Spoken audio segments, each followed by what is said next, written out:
चिकित्सा प्राथमिक चिकित्सा हमारे जीवन का एक बहुत ही महत्वपूर्ण अंग है, निरपेक्ष कि वह चाहे पशुओं में हो या फिर इंसानों में। नमस्कार, मैं अंबिका सिंह भारतीय पशु चिकित्सा अनुसंधान संस्था की स्नातक की छात्रा आप सभी का इस आईवीआरआई पॉडकास्ट में स्वागत करती हूँ। हमारे आज के जो मुख्य दर्शक है वो हर एक आम जनता और हर एक वह पशु मालिक है जो अपने पशुओं को कुछ आखिरी के आपातकालीन स्थितियों में बचाना चाहते हैं। तो इसी पे प्रकाश डालते हुए आज का हमारा विषय है पशुओं में प्राथमिक चिकित्सा, और इस पे चर्चा हेतु हमारे साथ आज मौजूद हैं माननीय डॉक्टर रोहित कुमार सर, जो कि पशु शल्य एवं रेडियोलॉजी विभाग में वैज्ञानिक के तौर पर कार्यरत हैं। सर, आपका हमारे इस पॉडकास्ट में बहुत बहुत स्वागत है। धन्यवाद। सर, आपसे मेरा पहला प्रश्न ये है कि प्राथमिक चिकित्सा है क्या और इसका महत्व क्या है? प्राथमिक चिकित्सा दुर्घटना की स्थिति में कोई चोट लगना या कोई बीमारी होने की वजह से जो जानवर को प्राथमिक सहायता दी जाती है, उसको हम प्राथमिक चिकित्सा बोलते हैं। प्राथमिक चिकित्सा जानवर को गंभीर चोटों से ही नहीं बचाती। कभी-कभी कुछ ऐसी अवस्थाएं होती हैं जिसमें जानवर की तुरंत मृत्यु की संभावना होती है, तो ऐसी स्थिति को भी बचाने में प्राथमिक चिकित्सा बहुत लाभदायक है। प्राथमिक उपचार के उपाय जानने से पहले आप हमें यह बताइए कि हम यह निर्धारण कैसे करें कि हमारे जानवर को वास्तव में प्राथमिक उपचार की जरूरत है भी या नहीं? ये जानने के लिए हमको ये देखना होगा कि उस वक्त जानवर की अवस्था क्या है। ये जानने के लिए हमको पहले ये देखना होगा कि आपका जानवर सही से सांस ले रहा है, कहीं उसको कोई बेचैनी तो नहीं है, कहीं उसके कोई रक्तस्राव तो नहीं हो रहा है, उसका श्वसन ठीक से चल रहा है। क्योंकि कई बार ऐसा होता है कि चोट दूर से जानवर के दिख जाती है, लेकिन कभी-कभी पशुपालक उसकी चोट को मिस कर जाता है। तो ऐसी अवस्था में जानवर की उस अवस्था को देखना बहुत ही महत्वपूर्ण है। कभी-कभी ऐसा होगा कि जानवर की कोई चोट लगेगी और वो बहुत बेचैनी फ़ील कर रहा होगा। कभी-कभी ऐसा होगा कि किसी चोट लगने की वजह से उसके रक्तस्राव हो रहा होगा। कभी-कभी टेम्परेचर ज़्यादा होने की वजह से उसकी श्वसन क्रिया और उसकी हृदय गति बहुत तेज़ी या कम रूप से चल रही होगी। तो जानवर की उस अवस्था को देखकर हम ये पता लगा सकते हैं कि वास्तव में क्या हमारे जानवर को प्राथमिक उपचार की आवश्यकता है या नहीं। सर, ऐसी कौन-कौन सी आपातकालीन स्थितियां हैं जो जानवर के लिए कष्टदायक एवं जानलेवा साबित हो सकती हैं? ऐसी स्थितियों में जानवरों में जैसे रक्तस्राव होना, हड्डी का टूटना, कोई घाव हो जाना, जानवर द्वारा किसी विषैले पदार्थ का पी जाना, सांप द्वारा काट लेना, उसका पेट फूलना, ऐसी बहुत सी समस्याएं हैं जिसमें पशुपालक को तुरंत प्राथमिक उपचार देना बहुत आवश्यक होता है। सर, एक-एक कर हर एक प्राथमिक चिकित्सा के बारे में आप बता सकते हैं, जैसे रक्तस्राव? बिल्कुल। देखिए, रक्तस्राव एक ऐसी प्रॉब्लम है जिसमें जानवर को तुरंत प्राथमिक उपचार की आवश्यकता होती है। रक्तस्राव आपको देखना होगा, अगर ऐसे स्थान पर है जैसे कि पैर में है या पूँछ में है, तो उसमें आपको ये करना होगा कि जहाँ से रक्तस्राव हो रहा है उसके ऊपर 2 या 4 सेंटीमीटर के ऊपर आपको एक सूती रस्सी से कसकर बाँध देना है। लेकिन शरीर पर कुछ ऐसे स्थान भी होते हैं जिस पर बाँधना मुश्किल होता है, जैसे कि गर्दन। गर्दन पर अगर किसी चोट लगने की वजह से रक्तस्राव हो रहा है, तो आपको ये करना है कि आपको एक सूती कपड़ा लेकर उसे फिटकरी के पानी में भिगोकर उस रक्तस्राव वाले स्थान पर थोड़ी देर के लिए दबाव देकर रोकना होगा, जिससे रक्तस्राव रुक सकता है। कुछ ऐसी परिस्थितियां होती हैं जैसे अधिक ब्लड प्रेशर होने की वजह से या अधिक गर्मी होने की वजह से जानवर की नाक से खून निकलने लगता है। ऐसी अवस्था में अगर हम ठंडे पानी का धार उसके सिर पर या बर्फ के टुकड़े एक सूती कपड़े में लपेटकर उसकी नाक पर या सिर पर रखेंगे, तो रक्तस्राव के रोकने में आसानी होती है। सर, ऐसा देखा गया है कि कई सारी स्थितियों में जानवरों की चोट लग जाती है, तो उन स्थितियों में पशुपालक क्या करे? देखिए, चोट लगना जानवरों में एक बहुत ही सामान्य क्रिया है। जानवरों के अगर चोट लग जाए तो आपको ये देखना है कि सबसे पहले आपको रक्तस्राव अगर हो रहा है तो उसका प्रबंधन करना है। अगर रक्तस्राव ज़्यादा नहीं हो रहा है तो चोट लगे स्थान को आपको एक एंटीसेप्टिक सॉल्यूशन से धोना होगा और किसी बीटाडीन या किसी लोरेक्सिन क्रीम को उस पर लगाकर उस पर पट्टी बांधना होगा।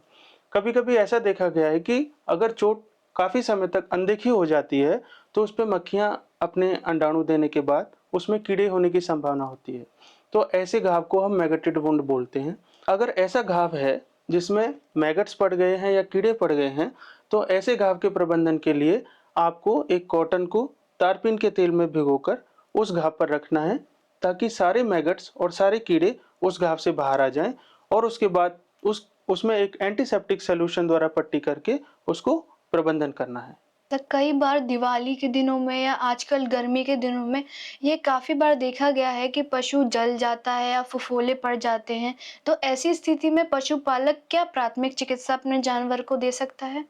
देखिए, जलने की स्थिति में सबसे पहले आपको जले हुए भाग को ठंडे पानी से धोना होगा, जिससे उसकी जलन में आराम मिलता है। जले हुए भाग पर पशुपालक जैतून का तेल या नारियल तेल लगा सकता है। इसके बाद अगर वो चूने के पानी में नारियल का तेल मिलाकर जले हुए भाग पर लगाए, तो उससे काफ़ी आराम मिलता है। लेकिन अगर जला हुआ भाग जानवर के शरीर पर बहुत ज़्यादा है, तो ऐसी अवस्था में इन्फेक्शन का खतरा हमेशा बना रहता है। इस अवस्था को समझते हुए पशुपालक को जल्द से जल्द पशु चिकित्सक की सहायता लेनी चाहिए। सर, ऐसी कई स्थितियां हैं जिसमें देखा गया है कि पशु बेहोशी की हालत में या लड़खड़ाने की हालत में हो जाता है। तो ऐसी इन आपातकालीन स्थितियों में हम उसका उपचार कैसे करें? ऐसी अवस्था में पशुपालक को ये देखना होगा कि जानवर आखिर बेहोश क्यों हो रहा है, क्यों लड़खड़ा रहा है। कहीं उसको करंट तो नहीं लगा, कहीं उसने कोई विषैला पदार्थ तो नहीं खा लिया, कहीं उसे किसी सांप ने तो नहीं काट लिया, कहीं वो पानी में डूबने की वजह से उसकी सांस तो नहीं घुट रही है। तो ऐसी अवस्था में अगर श्वसन क्रिया नहीं है, तो उसको कृत्रिम श्वसन और छाती का मसाज देना आवश्यक है। अगर जानवर बेहोश हुआ है, तो उसमें आपको छाती का मसाज, कृत्रिम श्वसन, ये सब देना आवश्यक होगा। और जब उसकी सांस आने लगे, तो उसको पानी में गुड़ और नमक मिलाकर थोड़ी-थोड़ी देर में पानी पिलाते रहना आवश्यक होगा। और कृत्रिम श्वसन देना और छाती का मसाज करना, शरीर का मसाज करना, ये बहुत ही आवश्यक क्रिया है अगर जानवर बेहोश हो रहा है किसी कारण से। सर, प्राय ऐसा देखा गया है कि बारिश के समय में या फिर कहीं उन जगह जहाँ पे पानी भर जाता है, उस जगह पे सर सांप काटने के कई मामले सामने आते हैं, जो कि एक बहुत ही आपातकालीन स्थिति प्रकट कर देते हैं पशु मालिक के सामने। तो ऐसी आपातकालीन स्थिति में पशु मालिक क्या करे? देखिए, अगर जानवर को सर्पदंश हो जाता है या सांप काट लेता है, तो वास्तव में यह एक आपातकालीन स्थिति है। अगर समय पर प्राथमिक उपचार शुरू नहीं किया, तो पशु मालिक को अपने जानवर से हाथ धोना पड़ सकता है। इससे बचने के लिए पशुपालक को ये करना होगा कि अगर उसने आसपास कोई सांप देखा है, तो सबसे पहले वो काटे हुए स्थान को जानवर में देखे। और अगर उसको सांप काटने वाले स्थान का पता चल जाता है, तो उसके ऊपर 4 या 5 सेंटीमीटर के ऊपर किसी डोरी से या किसी सूती धागे से अच्छे से कसकर बांधना होगा। उसे बांधने के बाद काटे गए एरिया में ब्लेड से 3-4 जगह चीरा लगा देना चाहिए, ताकि जो खून में विष गया है वो आसानी से निकल सके। इसके बाद उसको जानवर को एक शांत वातावरण में रखना होगा, तुरंत पशु चिकित्सक को बुलाना होगा, और जब तक विषरोधी दवा अपने जानवर को नहीं दे देते, उसे एक शांत वातावरण में रखना होगा।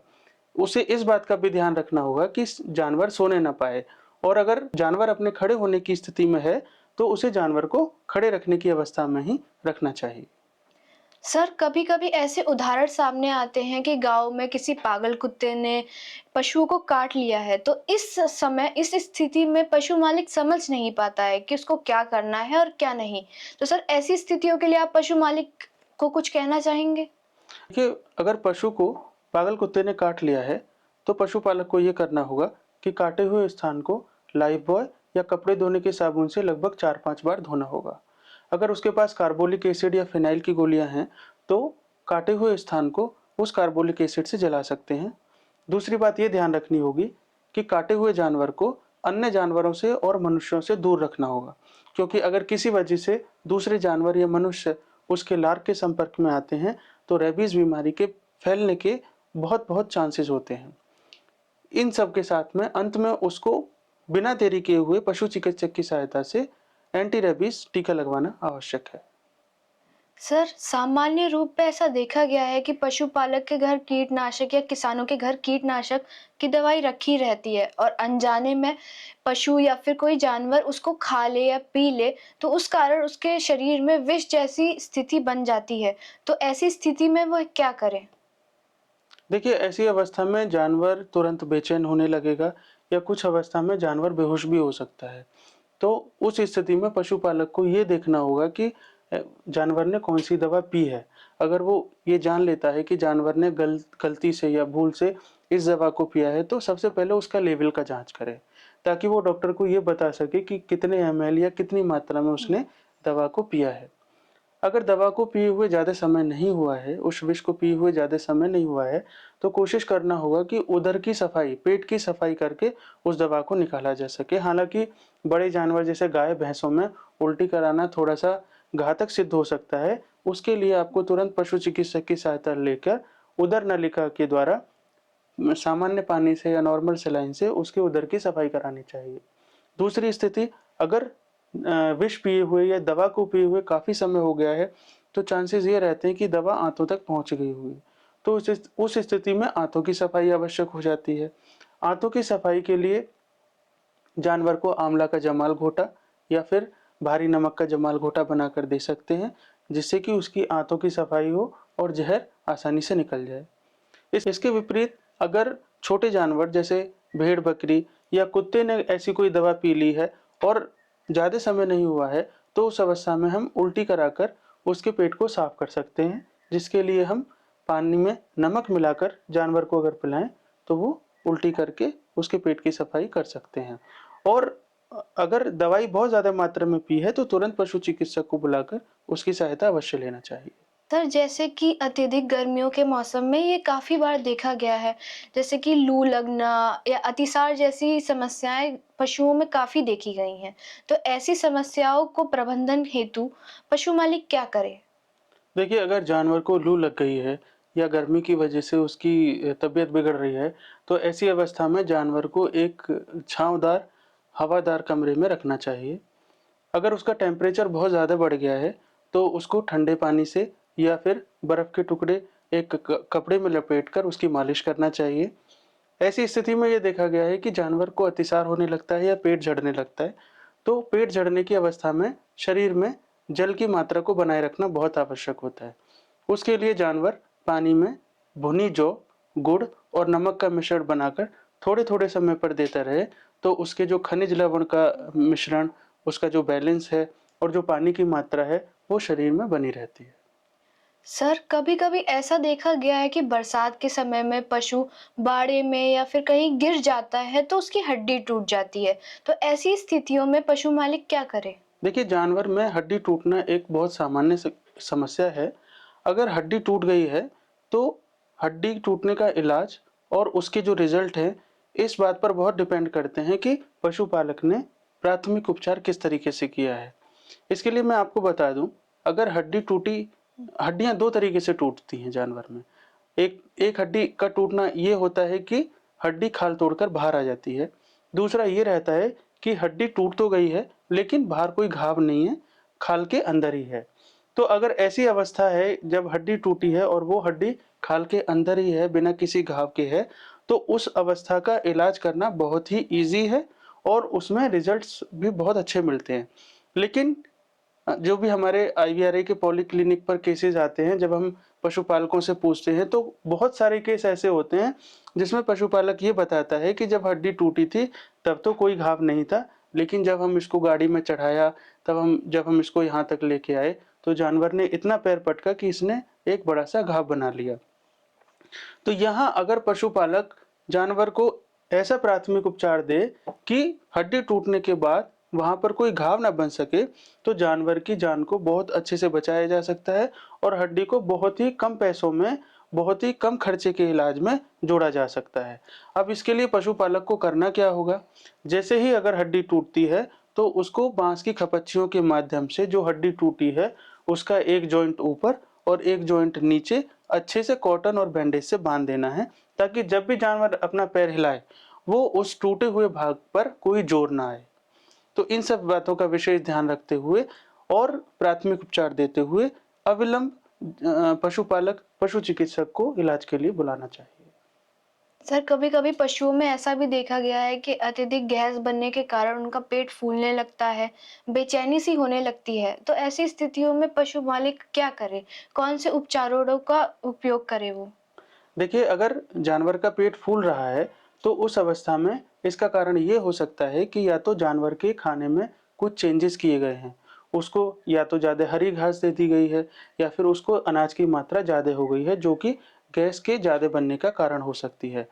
इस अवस्था में पशु मालक मालिक को ये करना होगा कि वो किसी तरीके से उसके पेट में उत्पन्न होने वाली गैस को प्रोडक्शन को कम करे, जिसके लिए वो 100 ग्राम नमक, 40 ग्राम हींग, 100 ml तारपीन का तेल और 500 ml अलसी के तेल का एक मिश्रण बनाकर जानवर को पिला सकता है, जिसकी वजह से गैस का प्रोडक्शन कम हो जाएगा। इसके साथ ही पशु मालिक को ये ध्यान देना होगा कि अगर मिश्रण पिलाने के बाद भी गैस का बनना कम नहीं हो रहा है, तो उसमें शरीर के बाएं भाग का पेट बहुत तेजी से फूलने लगेगा, जिसकी वजह से जो गैस होगी वो छाती पर दबाव डालेगी और जानवर को सांस लेने में दिक्कत होने की वजह से जानवर की तुरंत मृत्यु हो सकती है। इस अवस्था से बचने के लिए पशुपालक को या तो 16 या 18 गेज की निडल का प्रयोग करके उस उदर वाले भाग में छेद करना होगा या फिर किसी नुकीले धारदार लोहे के चाकू को एंटीसेप्टिक लगाकर उसे उस वाले उदर के भाग में लगाकर गैस को बाहर निकलने के लिए रास्ता देना होगा। ऐसा करने से पशुपालक अपने जानवर की मृत्यु होने से बचा सकता है और इसके बाद पशुपालक को तुरंत पशु चिकित्सक को बुलाकर अपने जानवर का इलाज कराना चाहिए। सर, कभी-कभी ऐसा भी देखा गया है कि जाने-अनजाने में पशुओं के चारे में कुछ चीज़ें मिल जाती हैं या गिर जाती हैं, जैसे कि आलू, टमाटर या कुछ भी बड़ा-सा, फिर बाद में वह जाके उनके गले में अटक जाती हैं। तो ऐसी परिस्थिति में हम कैसे पहचानें कि क्या हुआ है और पशु मालिक कैसे उपचार करें या क्या कर सकते हैं हम ऐसी स्थिति में?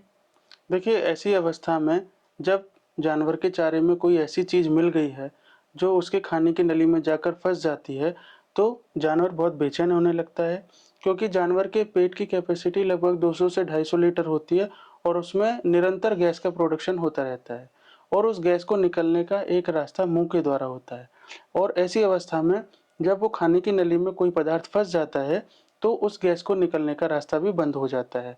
तो उस अवस्था में पेट फूलेगा, जानवर अधिक से अधिक लार अपने मुँह से निकालेगा।